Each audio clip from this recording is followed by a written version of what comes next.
Saya ingin para santri dari murid-muridnya Abuya, para jamaah di mana-mana satu komando. Kita harus bangga dengan ulama-ulama kita. Karena ulama kita diakui bukan hanya di Nusantara tapi Asia dan dunia. Alhamdulillah pada malam hari ini kita bisa melanjutkan doa bersama untuk Indonesia, Asia dan dunia, serta menjaga kemurnian kitab dan menjaga marwah Pancasila. Ini kalau disimpulkan tema ini sebenarnya bagaimana kita menjadi orang yang agamis dan nasionalis. Karena kalau kita sebagai warga masyarakat Indonesia tidak mempunyai agamis nasionalis, siapa lagi yang mau mempertahankan negara kesatuan Republik Indonesia? Sekarang ini kan memang fitnahnya itu kan halus. Ini yang saya akan baca, ada dua referensi kitab. Yang pertama dalam kitab Mukasyafatul Qulub, melanjutkan makalah Imam Ghazali yang kemarin. Yang keduanya saya akan membuka kitab Risalah Ahlussunnah wal Jamaah yang ditulis oleh Kiai Haji Hasyim Asy'ari. Tujuannya supaya kita mengingatkan bagi warga masyarakat Nahdliyin, karena memang ironis kadang-kadang orang yang distruktural saja belum tentu memahami tentang khitoh NU yang sebenarnya. Padahal panduannya, redaksinya, referensinya sudah jelas tertulis di dalam kitab Risalah Ahlussunnah wal Jamaah.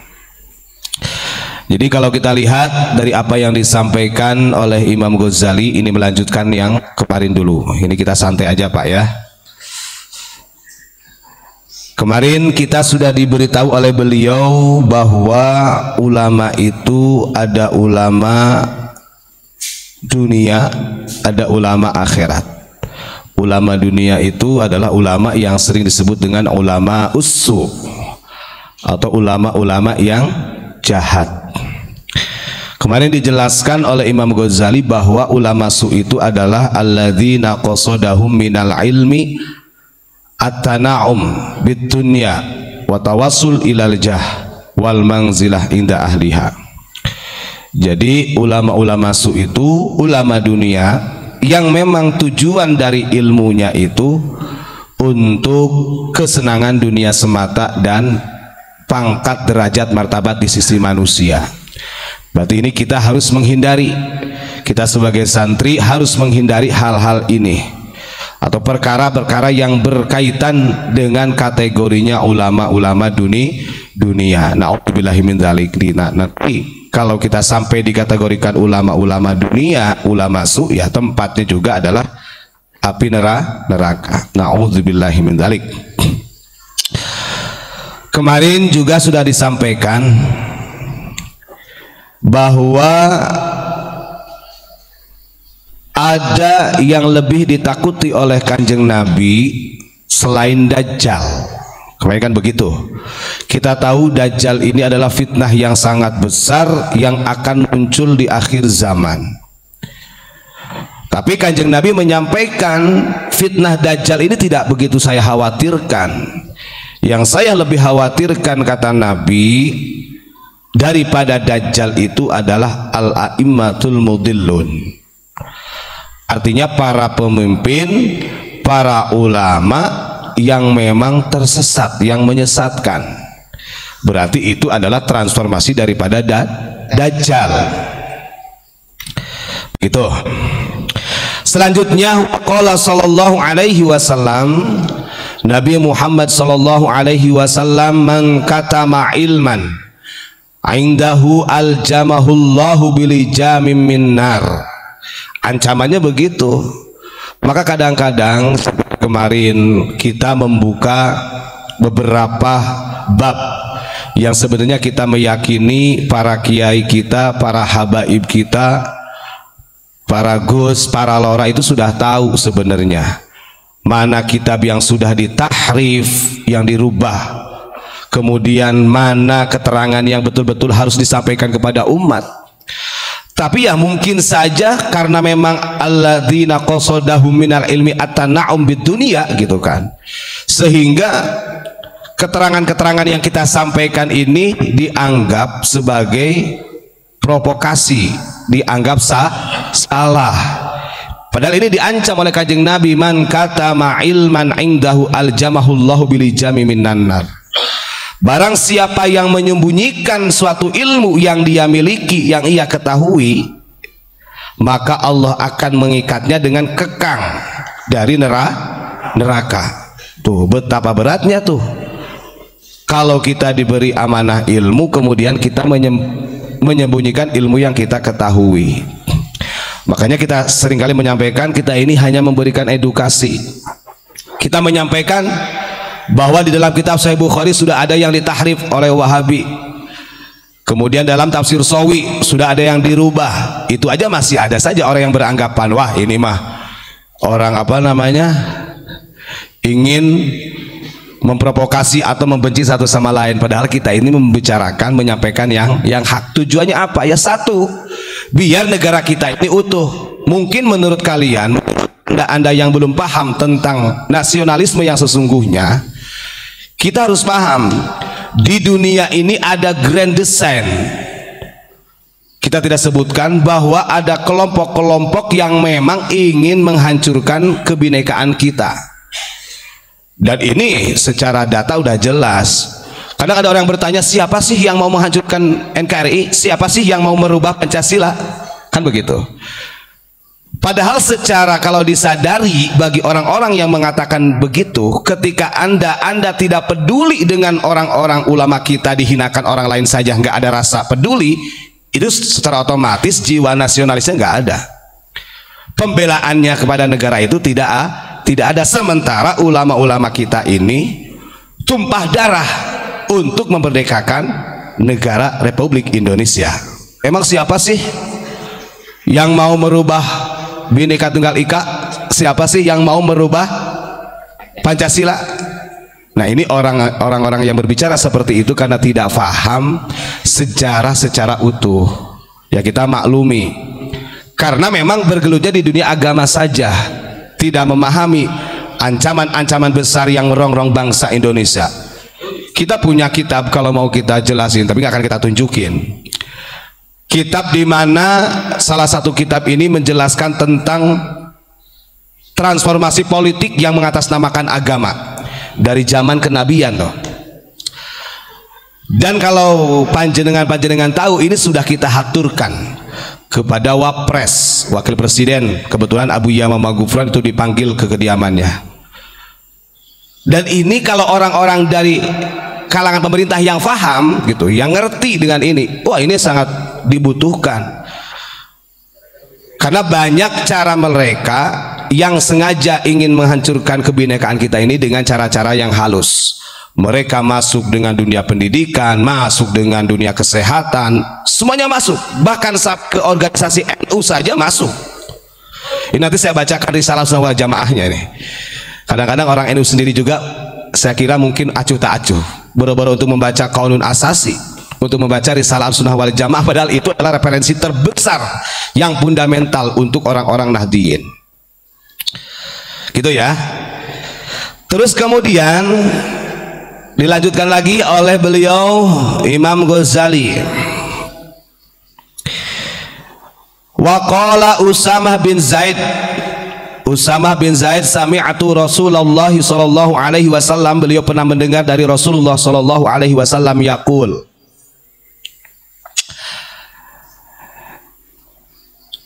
yu'ta bil alimi yaumal qiyamati fayulqa finnar fatandaliku aqtabuhu fayaduru biha kama yadurul himar birrahi. Ini akibat sebabnya kalau ulama-ulama itu hanya mementingkan kepentingan dunia dan pangkat martabat. Nah ini kan kita menyampaikan kayak gini, wah ini nyindir ulama tuh kan gini. Wah kita ini membaca dari hadis Nabi loh. Kita juga ihtisaban, mengoreksi supaya kita ihtiyat, berhati-hati. Jadi para ulama itu kalau dia dikategorikan ulama-ulamanya ulama dunia, nanti di hari kiamat dia akan dilemparkan ke dalam api neraka. Bahkan nanti perut aktab itu perutnya, isi perutnya itu udal adel pak.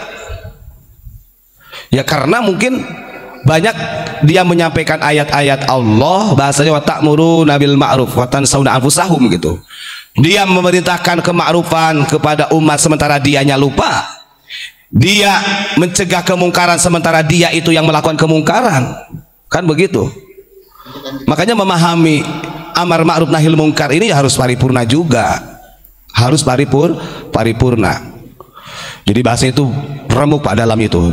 Udahlah adil tuh para ulama dunia itu. Bahkan mereka itu akan berputar mengelilingi neraka itu seperti himar, keledai. Naudzubillahi min dzalik. Terus kemudian dalam keadaan seperti itu, fayutifu bihi ahlun nar fayaquluna malaka, sampai penghuni neraka itu melihat, ini siapa ya yang perutnya itu sampai hancur dan dia seperti keledai. Kemudian penghuni neraka yang lain bertanya, apa yang terjadi padamu? Fayaqulu, ulama tersebut mengatakan, kuntu amiru bil khair wala atihi. Saya ini yang suka mengaku ulama, yang selalu memerintahkan amar ma'ruf, tapi saya sendiri tidak pernah melakukan kema'rufan. Ini kata ulamanya. Di akhirat juga bisa bohong.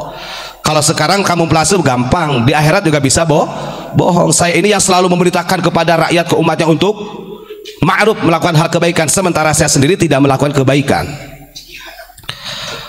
Wa anha anis syarri wa atihi. Dan saya ini termasuk orang yang selalu merarang untuk melakukan keburukan, tapi sementara saya sendiri yang melakukan keburukan tersebut. Ini akibatnya siksa yang Allah berikan kepada saya, kata si ulama tersebut. Oh, tunjukkan kitabnya dulu. Nah, monggo zoom dulu Pak Sakur. Jadi sudah salah sekarang itu kalau kita buka kitab membicara tentang bab ini, nanti takutnya dikira kita juga di sini belajar. Kita buka Syafatul Qulub. Jelas toh? Gitu ya. Satu ya, Abu Yama Magufron sampai istilahnya setiap malam sampai berteriak-teriak itu karena Abah ini mengetahui grand desainnya orang-orang di luar sana yang ingin memporak-porandakan bangsa Indonesia. Mungkin kita kan karena memang mungkin hanya sibuk dengan organisasinya masing-masing gitu loh, sibuk mengurusi kepentingan organisasinya, artinya ikut-ikut saja. Mereka nggak tahu ibaratnya kalau mau kita buka-buka gitu, para pembesar-pembesarnya dari organisasi itu, kalau kita buka, wah Masya Allah. Dan ini memang kita tetap menjaga. Mudah-mudahan semua tujuannya ini harus betul-betul hubbul waton minal iman, menjaga agama dan negara. Berapa banyak kalau kita mau buka organisasi Islam yang ada di Indonesia sementara secara ADART tidak mau mengakui Pancasila? Banyak. Sementara organisasi Islam itu pengen banget menggandeng Nahdlatul Ulama, itu ditepis oleh Hasyim Asy'ari. Karena kalau organisasi NU itu jelas ada 4 pilar yang harus menjadi kewajiban kita sebagai warga Nahdliyin, harus dipertahankan. Di antaranya membela bangsa ini gitu. Yang kita anggap wah kan sekarang itu nggak ada penjajah. Loh, kata siapa? Nih nanti saya buka nih di dalam Risalah Ahlussunnah wal Jamaah nih. Itu cukup dua makalah 2 hadis ya. Di dalam kitab Risalah Ahlussunnah wal Jamaah bab yang kelima. Jadi beliau Hasyim Asy'ari itu mengatakan begini, di pasal yang kelima itu, bab yang kelima, berhati-hatilah dalam mengambil ilmu agama dan berhati-hatilah terhadap fitnah ahli bid'ah dan orang-orang munafik yang mengatasnamakan ulama. Sudah digambar dulu oleh Hasyim Asy'ari. Kata beliau bagaimana? Hadzal ilmu dinun fangdulu amman ta'khuduna dinakum. Ini yang disampaikan oleh Ibnu Sirin. Ingat, ilmu itu agama. Tapi kalian sebagai orang yang mengatasnamakan Ahlussunnah wal Jamaah harus hati-hati.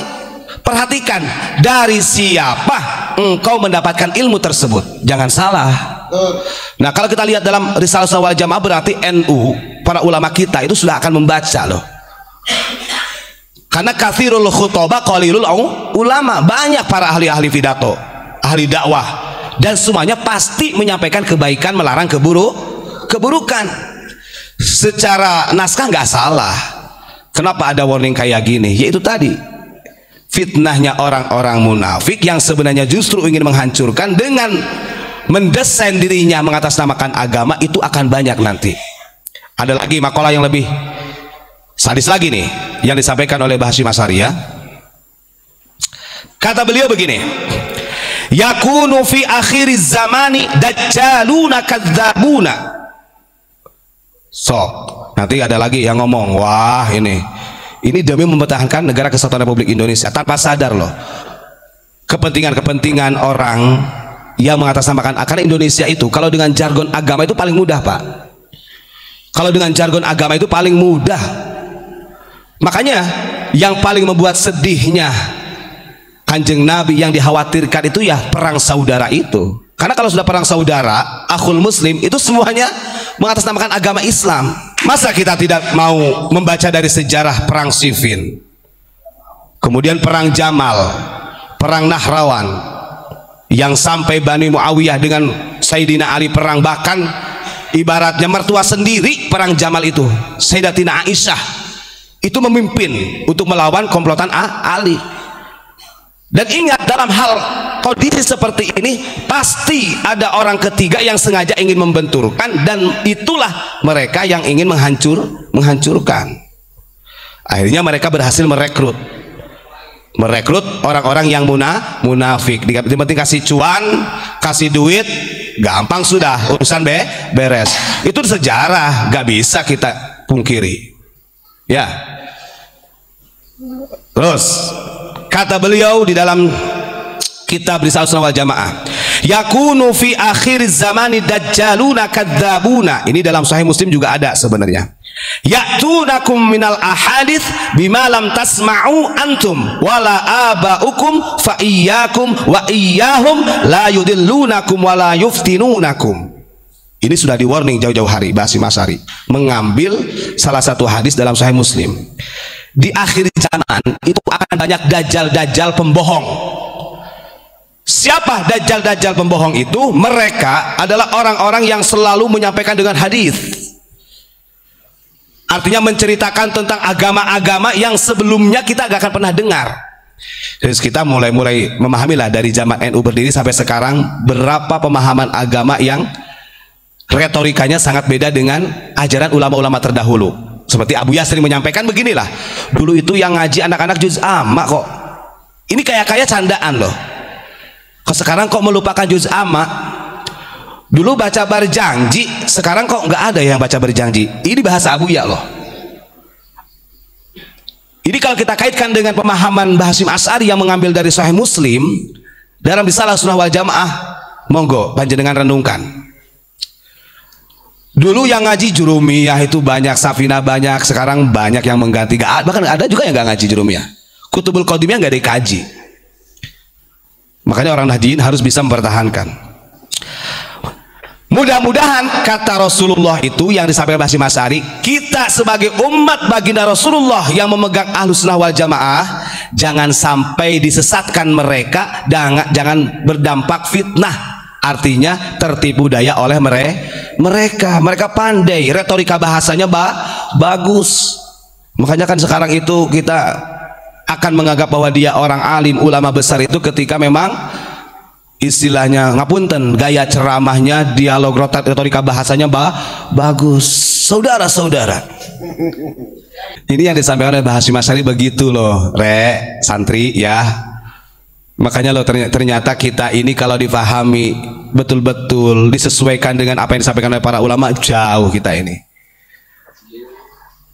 Contoh, ini malah memahami dari apa yang disampaikan oleh beliau Mbah Hasyim Asy'ari seperti yang disampaikan Abu Ya'ma Maghfuran. Mana sekarang orang yang mau menghargai kiai kampung? Maksudnya bagaimana? Ketika orang-orang yang ahli khutbah, ahli ceramah, yang padahal istilahnya penyampaiannya saya nggak begitulah, artinya tidak begitu, ini berani membayar 10 juta 15 juta, sementara orang yang mengajarkan alif ba ta sa di kampung dikasih 5.000 10.000 100.000 paling besar. 1.000 berat. Serius itu. Ini loh fatwa Bahasyim Asy'ari itu sampai ke ditu. Dan ternyata oleh Abu Ya'ma Magufron itu kedetek apa yang disampaikan oleh para founding father kita NU itu loh Pak. Makanya harus bangkit. Kita harus menghargai ulama-ulama kampung. Gak sadar bahwa yang mengajarkan kita pasolatan, fardunya wudu, rukun Islam, rukun iman siapa kalau bukan kiai-kiai di kampung kita? Yang sementara ini kiai-kiai yang ada di kampung kita nggak menghiraukan. Ya kalau punya uang, ada hajatan diundang tahlilan, kasih uang amplopnya 50.000, paling besar 10.000. Sementara mengundang orang yang luar, yang secara manajemen khutobahnya sudah terorganisir begitu, berani membayar besar. Ya monggo, kalau yang pernah punya kitab Risalah Sunnah wal Jamaah monggo dikaji lagi, dibaca lagi. Ini fundamental karena termasuk pondasi yang harus kita tetap pegang teguh. Makanya betul kata beliau, Abu Ya menyampaikan, NU itu ada yang nampak, ada yang tidak nampak. Artinya ada yang berada di struktur, ada yang kultur. Justru yang orang-orang yang sudah memahami ini nih, yang mempraktekkan sesuai dengan Risalah Sunnah wal Jamaah, bahaya dibandingkan orang-orang yang berada di struktural. Karena selalu memahami, menjaga marwah daripada Ahlus Sunnah wal Jamaah. Kalau dibuka dalam kitab Tafsirul Bayan karya Syekh Ismail itu kan beliau menyampaikan Bani Israel dulu itu terpecah menjadi 72 golongan. Islam nanti akan terpecah menjadi 73 golongan. Wa masiruhum ilan nar. Dan semuanya itu akan masuk ke dalam neraka tempatnya illa wahid. Kemudian sahabat bertanya, manhum ya Rasulullah, siapa sih yang satu golongan? Qala min ahli sunnah wal jamaah, kata Nabi, dia itu adalah orang yang memegang sunnah wal jamaah. Tanya lagi, apa sunnah wal jamaah itu? Dijawab lagi oleh Rasulullah, sunnah wal jamaah itu ternyata bukan hanya sekedar orang yang pandai ngaji seperti kita, bukan, tapi akhlak, perbuatan, ucapannya, perjalanannya itu sesuai muwafaqah bi syariatin Nabi Muhammad SAW. Makanya kita bersyukur, harus bangga mempunyai para ulama-ulama dari mulai Syekh Nawawi, kemudian sampai ulama-ulama kita yang lain, Syekhuna Khalil, kemudian Bahasyim Asy'ari, di Makassar ada Syekh Yusuf Al-Makassari yang berjuang di Afrika sana, ada Syekh Abdul Somad Palembang, ada Syekh Khotib Minangkabau Sumatera, ada Syekh Khotib Samba, Syekh Asad Banjar. Wah, kita luar biasa. Syekh Junaid Betawi. Ini ulama-ulama kita yang harus kita junjung tinggi. Syekh Mahmud Termas Pacitan. Jangan kalah ulama-ulama kita ditenggelamkan, kata bahasa Abu Ya'ma Magufron. Sementara kita hanya menonjolkan ulama-ulama yang lain. Itu bukti jiwa nasionalisnya tidak ada. Hanya pantas Abu Ya'ma, kata beliau, sedih kalau melihat keadaan Indonesia. Betul, kita sebagai santri aja gak pernah tuh. Coba kalau kita mau tanya kepada para santri, banyak yang gak mengenal biografinya. Bagaimana Syekh Khotib Minangkabau, padahal beliau itu menjadi imam Masjidil Haram. Syekh Nawawi, Syekh Khotib Minangkabau, Syekh Junaid Betawi, banyak ulama kita. Kalau kita mau sadar dengan keilmuan secara musnid, secara sanad, siapa yang memegang predikat musnid dunia kalau bukan ulama Nusantara? Nggak ada.